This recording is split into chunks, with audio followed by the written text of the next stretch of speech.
Hi, I'm Dana, and I've talked quite a lot on here about how my main special interest is just watching movies and TV shows. That's what I like to do. That's what fills up my little brain. That's my thing. But the thing with that is I think obviously it makes it sound like I just sit around watching TV shows and movies all day, which mostly I do. It's not a lie, it's not a falsehood, that is mostly what I do. But as an autistic person, having those things as my special interest, there's obviously also other ways that I like to engage with them. And I feel like it's just taken me quite a while to fully accept that this is my special interest, that is the way that I am.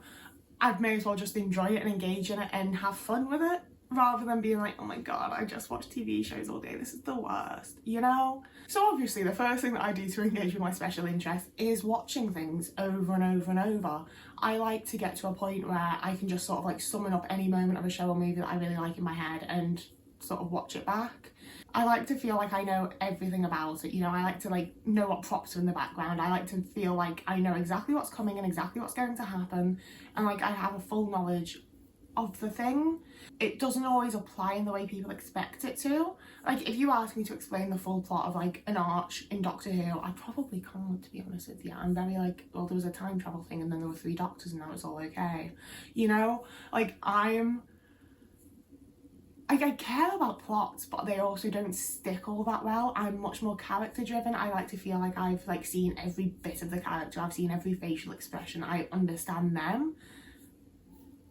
So that's what I do. I watch stuff over and over and engage in it that way. I also, one of the big things that I have felt like a freak for most of my life for doing this, and finding other people online that do it has been such a big thing for me and made me feel so much better, because one of my absolute favourite things to do, and the main way that I engage in my special interest, is by far I latch onto actors. It tends to be that I'll watch 3 or 4 things for somebody else or for some other reason, and they'll be in it and I'll keep seeing them and I'll be like, ooh, and then I'll start watching stuff they've done. So for the longest time I've been just watching stuff with Keely Hawes-in. A little while ago I was just watching stuff with Jason Leon, but from watching a lot of stuff with Keely Hawes-in, I'm getting very close to having watched everything Keely Hawes has ever done. I keep seeing Leslie Sharp, and obviously I also watched a bunch of stuff with Philip Bannister because of the whole Ashes to Ashes tie, so I just keep seeing Serene Jones and Leslie Sharp, so now I'm just watching stuff with them in, and it feels like I have this constant flow from that. And that's definitely part of the reason that I especially adore BBC TV shows and BBC cop shows, because they reuse the same actors over and over and over and over, so I see the same faces over and over and I get so familiar with them and I recognise them, and then I can start watching the other things they're in. So I watched Scott and Bailey, and then I watched Happy Valley, and now I'm watching The Last Tango in Halifax, and that obviously ties back in because it's got Dean Andrews in as well, but we've also got Sarah I love it. I really enjoy that. I also really enjoy that I've gotten to the point where I can watch most BBC shows and there will be at least one person that I can call by name, and it's not normally the main person, you know, it'll be a side character and I'm like, oh, it's them. I really enjoy it. That's one of my big ways to engage, and it's a lot of fun. The next one's one that I've always done when I'm on my own, and I don't think I would do it with other people just because I think it'd be kind of annoying and mood, more so than because it's me masking my autism, you know? I don't think it is masking my autism, I think it just would be annoying and mood. But a lot of things I like to pause and stim and have a little emotional response to, because I am watching stuff because it's the actors that I really fucking adore. So if they have a line that I find really funny, if they have an outfit that looks really fucking good, sometimes I literally just pause things with Keely Hawes or Gillian Anderson on the screen because I'm like, oh my god, she looks like that.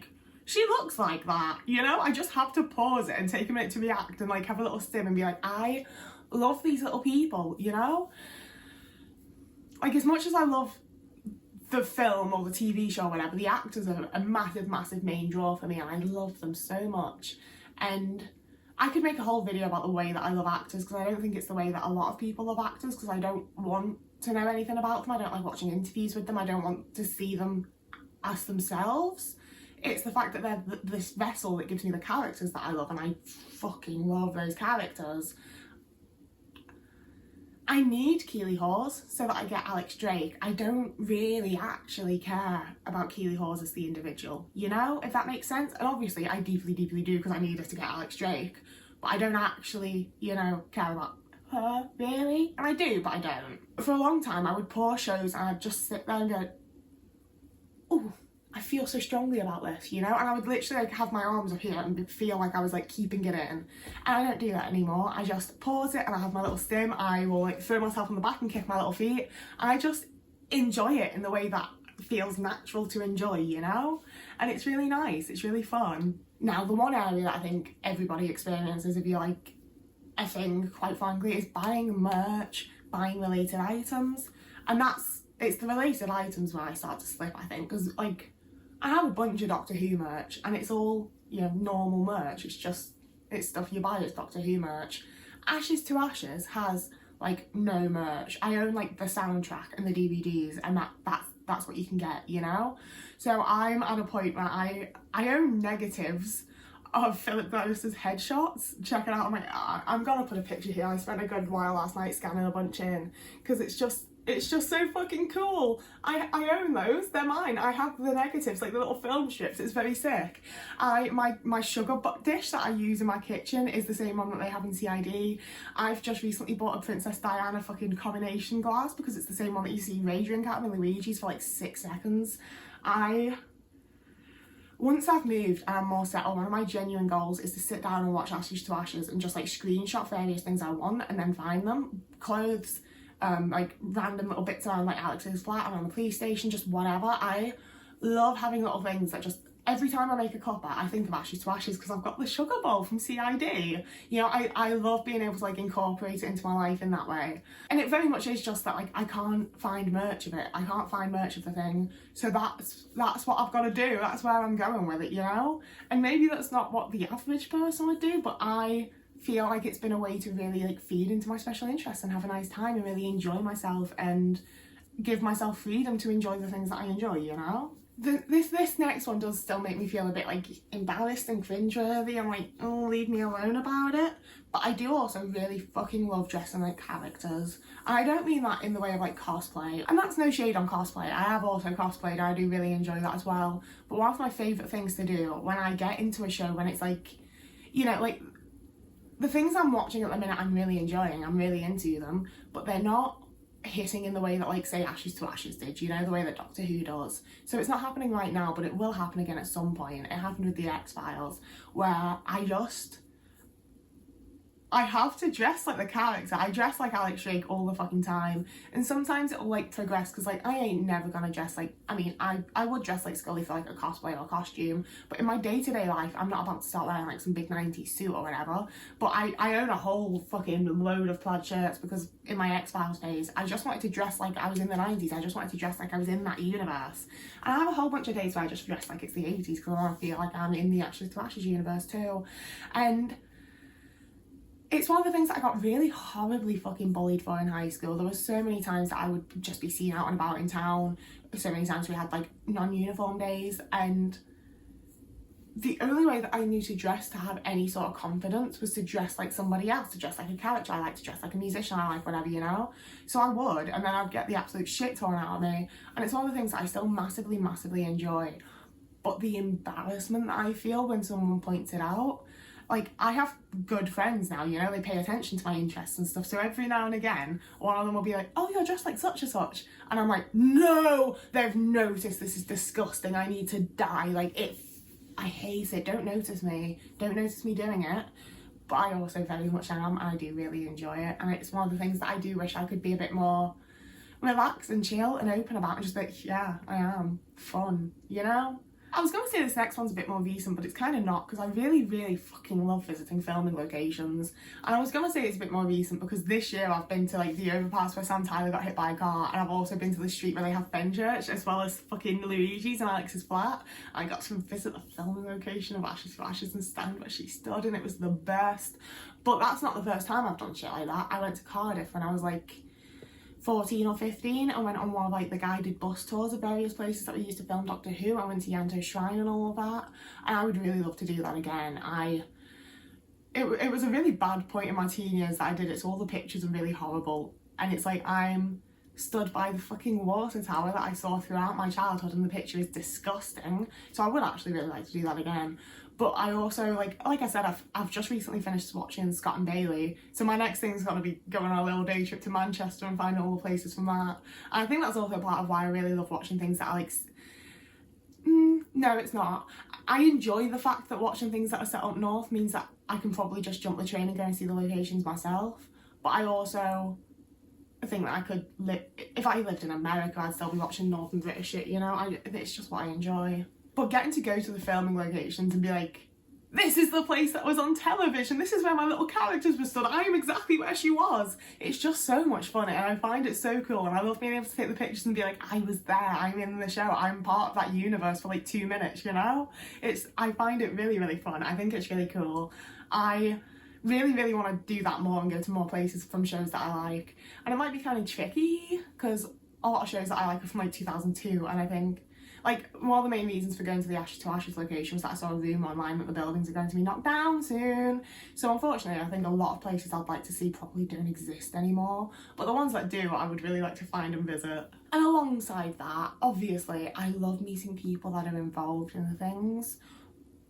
But the thing with that is, I've always really struggled when I meet actors because I don't really know what to say to them. Like, I've met Michelle Gomez, I've met Matt Smith, I've met Peter Davison, like, I've met some of my absolute favourite people, and it's been a very like, oh my gosh, hi, yeah, could you sign this? My name's Dana, so nice to meet you, thank you, bye.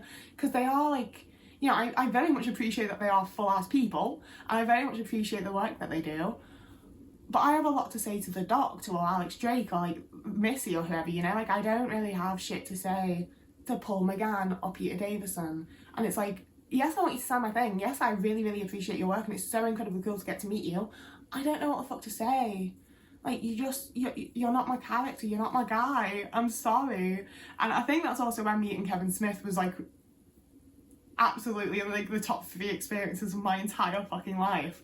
Because as well as being an actor in it, he created the things that I love. He made those characters, like the things that I adore literally wouldn't have existed without him.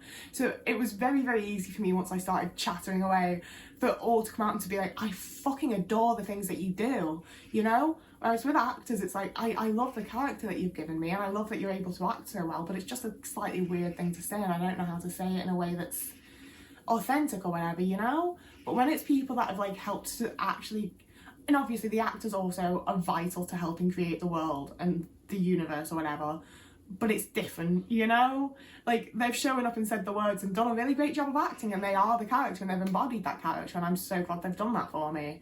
But I want to talk about how that character is and how they were created and the ways that people dress and like, it's just, there's so many parts of it that I just don't know what the fuck I'm meant to say to actors other than like, you're really good, you know? But I do really love meeting them and I will continue to do it even though every time I'm like, oh, that was a bit awkward. My next big one is listening to the music that's either from the things or inspired by the things. That's one of my really, really big ones. The vast, like, I don't make playlists. I really wish that I did. I really wish I was that type of person. I find it really fucking difficult to make decent playlists on Spotify and I want to be able to like move. Spotify doesn't work all that well for me, but I don't want to switch to something else because I have a playlist that's just my liked songs and it's just like 2,000 liked songs from the last 5 years. It's every song that I've enjoyed in the last like 4 or 5 years, you know? But when I get into a new thing, like when I got into Ashes, when I got into the X-Files, I will find songs that are either in it or from the same sort of time period. You know, like they're the songs that like the audience didn't get to hear, but Mulder and Scully probably listened on the way somewhere in the car, you know? Like we didn't hear it, but like it's definitely one of the songs that played in the club that Alex was at, you know? That type of thing. And also obviously just straight up the soundtracks, the songs that are in stuff, the composers, blah blah blah. But it's one of those things where I don't like listening to other things a lot of the time other than the things that are currently related to my special interest. Like my music taste plays in massively to whatever my special interest is in the moment. And obviously it's also the thing of like I have my main special interests that are always in the background and then whatever's like new and fresh and recent on top. Like there's a whole bunch of Bowie and there's a whole bunch of music from Kevin Smith that was like choked up and the impression that I get and things like that are like on constant rotation. But then I also have the times when like, sorry about that, I ran out of memory so we might have to be a little bit quick at the end here. But yeah, vast majority of music that I listen to, it's probably off some sort of soundtrack or something, or things like Dave Grohl was in one episode of The X-Files, so I listened to the Foo Fighters for years. Alanis Morissette's in Dogma, so I've listened to a lot of Alanis Morissette and seen both of them live. Obviously, I listen to a lot of David Bowie and a lot of 80s stuff, you know? Like, most of the music that I listen to is directly tied into whatever I'm watching in that moment. And that goes right down to, like, I have some songs on my playlist I really, really fucking enjoy that I added, like, 3 years ago, because I was really into fucking Lilith and... was it Aunt Zelda? Fucking Michelle Gomez and Miranda Otto in The Chilling Adventures of Sabrina. I was obsessed with that pairing. So there were loads of like weird, like witchy, sexy songs that I added that I still really fucking enjoy. So like I do get to find new things through it, but it's also like I'm listening to the thing because it relates to my special interest, you know? And finally, something that I don't do as much as I would like to, and something I really want to do a lot more, is creating things inspired by the stuff that I like. This was something that I used to do a whole lot more. I was constantly someone who, I don't want to say I made fan art because I was not posting in any way, you know, but I drew so many, I could constantly try to draw like my favourite characters, Doctor Who monsters, new ideas for Doctor Who monsters, like fashion outfits of like the characters I liked. I did a lot of like creative drawing based stuff around it, and it's not good, no one's ever gonna get to see it, but I really enjoyed doing it, you know? I also, if you dug deep enough on my Instagram, you would come across the music that I used to do, and I quite regularly wrote songs about things I enjoyed. I didn't post any, I don't think, apart from Riddle Me This, which is about the Penguin and the Riddler from Gotham. I was obsessed with that pairing too. I wrote several songs about them, but that one's definitely still floating about somewhere, be it on my Instagram or Tumblr or wherever. And I also used to do a lot of picture collages, where it'd be like the main character I liked in the middle and then just like things inspired by them around it. I really loved doing that. I'd actually quite like to get back into doing that. And I also want to make collages based on like Alex Drake's outfits and things like that. Like I just used to make a lot more stuff in general, honestly. I was a lot less anxious, I was a lot less busy, I was a lot less like generally frozen in panic by being alive as an adult. I used to make a lot more stuff than I do now, but it's one of the things I really want to get back into, and it's one of the things that I always really enjoyed about being part of the fandom was getting to see the other things people made. And I think that is like such a major part of sort of like nerd culture, is like I love this thing so much that it's part of the work that I make as a person. It's part of my actual like artistic integrity or whatever, you know? But yeah, that was my last little part of this. That was my last little thing. And running out of memory actually really stressed me out, so I'm glad that we can round off this video here. I don't feel like I understand when neurotypicals get a lot of their happiness and joy from, because this is very much where I get mine. I've never been around any person in my life that has brought me the same level of joy that like just my fucking TV shows and movies do, and getting to engage with them and do the little extra bits like I've talked about here. And I just think it's also like, this video isn't like me defending myself, you know, but part of it is like, people have been so shitty to me over the years. Like so many people have been so shitty because I just watch TV shows all the time, and I just wish that people understood that there's so much more to it than that, and I so adore these universes that I get to be a part of, and it's not just sitting and watching a TV show, you know? Like it just fills me with so much joy, and it makes me actually like feel like I understand parts of the world, and like parts of the world understand me. It makes me happy, and that's that. So if you liked this video, I'd love it if you like gave it a thumbs up, and if you wanted to subscribe, that'd be super awesome, so cool, and you should definitely do that if you want to. But you don't have to, but if you wanted to, I'd love it if you did. You can also follow me over on TikTok if you like my content. I post semi-similar, bad words to put together. I post semi-similar content over on TikTok, and I post just like random pictures of shit on Instagram. I like posting Instagram stories sometimes. I want to get more into Instagram stories, I think, and have a little like window to my day or whatever, you know? But yeah, they'll both be linked down below, and I will also link my Patreon page, where if you pay a little bit each month, you can get videos before they go up on YouTube. And I am actually going to start posting stuff that I've written and all of that, so there's all sorts to look forward to over there if you wanted to join us there. And if you don't want to do a whole monthly thing, you can do a little one-off payment on Ko-fi, and that would be really cool because I'm poor. But as always, there is no pressure, you do not have to. I will survive. sorry, I wanted to remember the rest of the lyrics and I couldn't, and I'm not actually going to sing you anything. I'm not a good singer. I'm not singing for you. Whoever you are, wherever you are, I hope you're having a lovely morning, evening, day, afternoon, week, month, year, and I will see you again in a couple of days.